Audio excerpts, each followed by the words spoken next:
ಇನ್ನು ಟೌನ್ಶಿಪ್ ಬಗ್ಗೆ ಪ್ಲಾನ್ ಆಗಿದ್ದು 15 ವರ್ಷಗಳ ಹಿಂದೆ. ಸಿದ್ದು ಹೋರಾಟದ ಬಳಿಕ ಅದನ್ನು ಕೈ ಬಿಡಲಾಯಿತು.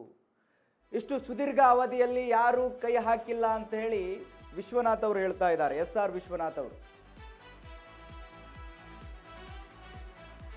ಟೌನ್ಶಿಪ್ ಬಗ್ಗೆ ಪ್ಲಾನ್ ಆಗಿದ್ದು 15 ವರ್ಷಗಳ ಹಿಂದೆ. ಸಿದ್ದು ಹೋರಾಟದ ಬಳಿಕ ಅದನ್ನು ಕೈ ಬಿಡಲಾಯಿತು. ಇಷ್ಟು ಸುದೀರ್ಘ ಅವಧಿಯಲ್ಲಿ ಯಾರೂ ಕೂಡ ಕೈ ಹಾಕಿಲ್ಲ. ಇದನ್ನು DKಶಿ ಪ್ರತಿಷ್ಠೆಯಾಗಿ ತೆಗೆದುಕೊಳ್ಳೋದು ಬೇಡ. ಬಲವಂತವಾಗಿ ಯಾರು ರೈತರ ಭೂಮಿ ಕಿತ್ಕೋಬೇಡಿ.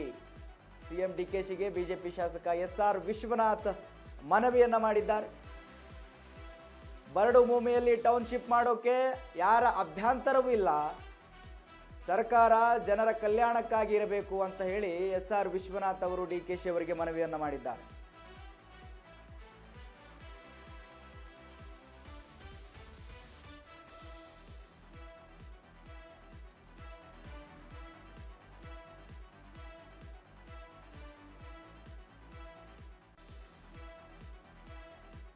ಬೆಳೆ ಇರ್ತಕ್ಕಂಥ ಸಂದರ್ಭ ಸಹಿಸಕ್ಕಾಗ್ತಿಲ್ಲ. ಬಿಜೆಪಿ ಸುಮ್ಮನೆ ಆರೋಪ ಮಾಡ್ತಾ ಇದೆ. ಅವ್ರ ಕಾಲದ ಪ್ರಾಜೆಕ್ಟ್ ಅನ್ನು ನಾನು ಮುಂದುವರಿಸ್ತಾ ಇದ್ದೀನಿ ರೀತಿಯಾಗಿ ಹೇಳಿದ್ದಾರೆ.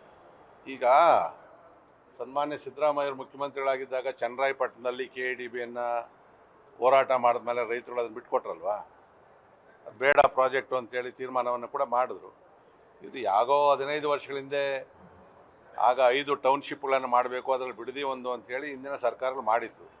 ಅದಾದಮೇಲೆ ಸುದೀರ್ಘವಾದಂಥ ಅವಧಿಯಲ್ಲಿ ಏನೂ ಕೂಡ ಮಾಡದೆ ಅಲ್ಲಿ ಇವತ್ತು ಸಾಕಷ್ಟು ವ್ಯವಸಾಯವನ್ನು ಮಾಡ್ತಾ ಇದ್ದಾರೆ. ಏನು ನಮ್ಮ ವೃಷಭಾವತಿ ನದಿ ನೀರಲ್ಲಿ ಹೋಗಿ ಬೈರಮಂಗಲ ಜಲಾಶಯದಲ್ಲಿ ತುಂಬಿ ನೀರು ಕಲುಷಿತ ಇದ್ದರೂ ಕೂಡ ಅಂತರ್ಜಲದಿಂದ ಸಾಕಷ್ಟು ಬೆಳೆಗಳನ್ನು ಬೆಳೀತಾ ಇದ್ದಾರೆ.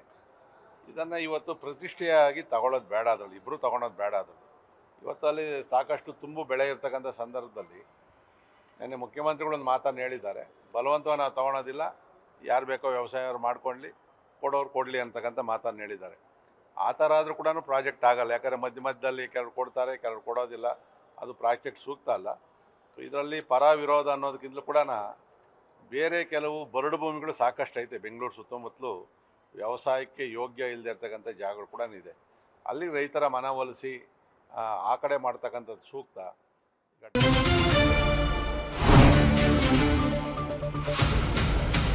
ಸಂಪೂರ್ಣ ನ್ಯೂಸ್ 24/7 ಇದು ನೊಂದವರ ಧ್ವನಿ.